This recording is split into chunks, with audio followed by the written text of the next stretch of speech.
Olá, meu amigo, minha amiga, como é que estão? Tudo bom? Espero que todos vocês estejam muito bem, com saúde. Para quem não me conhece, meu nome é Elvio Fernandes e o seu qualquer, deixa aqui embaixo qual que é a sua profissão, a cidade, o estado de onde você está falando.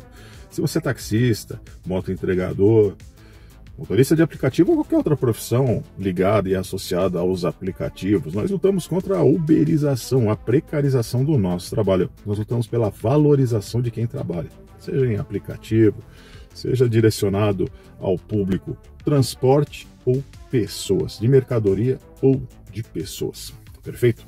A nossa situação hoje é a seguinte: fizemos uma reunião ontem com o secretário de Mobilidade e Transporte da cidade de São Paulo, o senhor Ricardo Teixeira, a qual ele atendeu algumas pautas de reivindicações, ouviu essas pautas de reivindicações de uma comissão de taxistas, representando os taxistas aqui da cidade de São Paulo, na figura do seu presidente de sindicato, Antônio Matias, do Ceará, do Sintetax. Perfeito?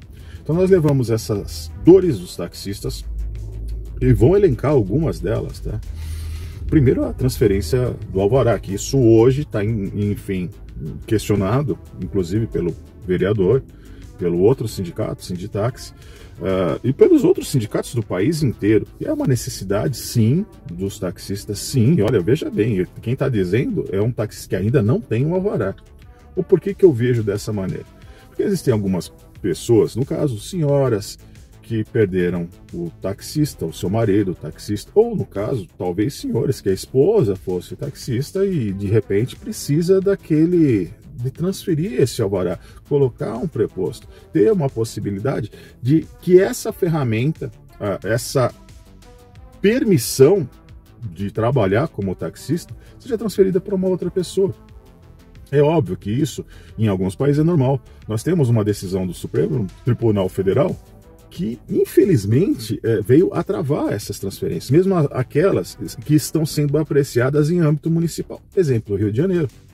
E colocamos isso. E o Ceará, na verdade, o Ceará colocou dessa maneira bem coerente e mostrando, olha, existem municípios, exemplo, Rio de Janeiro, na figura do seu representante no táxi, deputado federal e algumas entidades de classe que pleitearam e conseguiram essas transferências, principalmente aquelas que já tinham sido solicitadas antes dessa decisão do STF, né? Do acórdão do STF e a decisão final. Então, mesmo que a Procuradoria-Geral do Município, a PGM aqui de São Paulo, tenha um entendimento de que há necessidade de esperar a decisão final, o Ceará mostrou para o secretário que sim, existe toda uma articulação de convencimento do STF e algumas figuras e alguns ministros, que não vou citar os nomes, e que eles são favoráveis, falaram, olha, eu apoio e pode contar com a gente, nós vamos fazer, enfim, vamos convencer os outros ministros de que isso é essencial.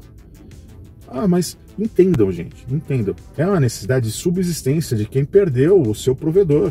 Então, isso é um problema social grave, sim, e tem que ser apreciado com muito carinho pelo STF e pelo poder público na figura do Executivo e seu secretário. O Ricardo Teixeira considerou, deu um prazo de até dia 7 de março para dar uma resposta sobre isso, porque não estava só na alçada dele, ele tem que fazer algumas consultas, enfim, essa situação. O outro ponto, outra pauta, seria o próprio SPTax, porque assim, o SPTax veio com uma ferramenta para auxiliar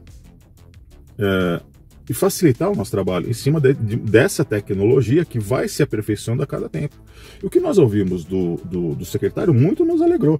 Ele pediu celeridade para a advogada no processo de homologação do SPTax, isso foi muito bom. Nós ouvimos dele, ó, precisamos colocar esse pessoal para trabalhar.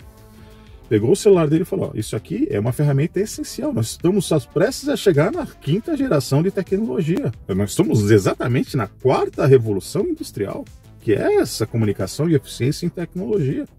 Falou, inclusive, dessa homologação e da desburocratização. Isso que foi o mais importante, da desburocratização do DTP. Meus amigos, a gente sabe que estamos sendo retalhados, caçados por fiscais do DTP.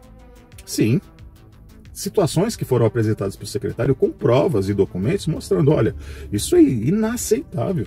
Isso aqui fica claro e evidente que existe uma grande percepção por parte, né, e elencando inúmeras situações, a falha de comunicação entre as entidades, os órgãos públicos, né, os aparelhos públicos DTP, CT, CMove, quer dizer, você começa a perceber que a falha de comunicação intencional, a gente prefere acreditar que seja realmente um problema de comunicação.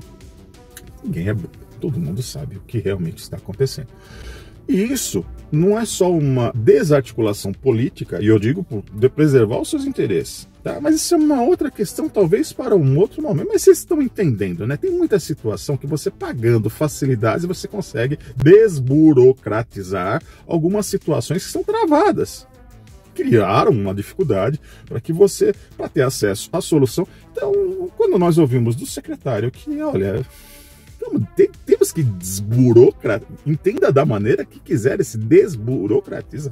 Eu adorei ouvir isso, e principalmente que ele está ávido a entender esse mecanismo. Dei algumas sugestões de países da Europa que tem mecanismos diferenciados. Nós vamos fazer, inclusive, de transferência de alvará, inclusive de colocação de novos e aquisição, principalmente, de novos alvarás. Exemplo, Barcelona, que você vai num banco e o banco financia para você a compra dessa permissão, como é em Nova York, como é em várias metrópoles, megalópolis do mundo inteiro.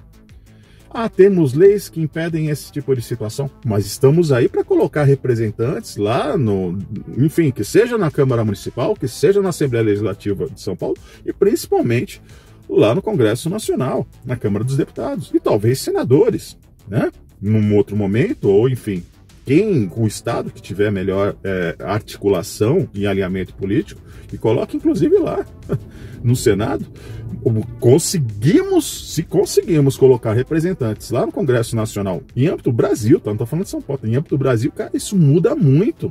Montar uma frente real de lideranças, de taxistas lutando em prol do táxi, isso é muito importante. Então, além da desburocratização, da eficiência, né, na comunicação entre as entidades e principalmente a homologação rápida do SP-Táxi e olhar com mais carinho e tentar pacificar de uma maneira mais célere, vamos colocar dessa maneira, célere, tá?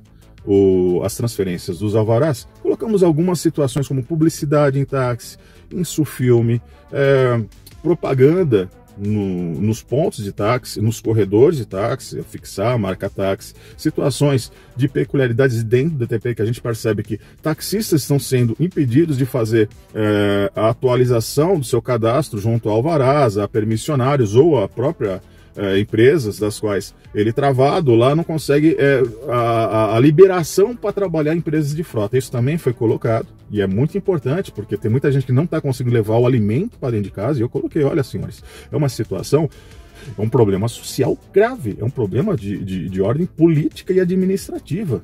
Nós temos que fazer uma política pública não de assistencialismo, mas que dá a ferramenta para a pessoa poder trabalhar, inclusive nos sorteios de novos alvarás, na colocação de novos alvarás, até para suprir essa situação em que não consegue fazer a transferência, mas com o sorteio, com a liberação desses novos. Nós vamos inclusive trazer aqueles taxistas que foram para essas empresas hoje, Uber, 99 e tantas outras que vêm aparecendo, para trazer para o táxi. E o motorista de aplicativo para vir também para o táxi, porque eu tenho muitos, inclusive amigos, formadores de conteúdo, influenciadores digitais, que falam, cara, eu preferiria trabalhar no táxi hoje.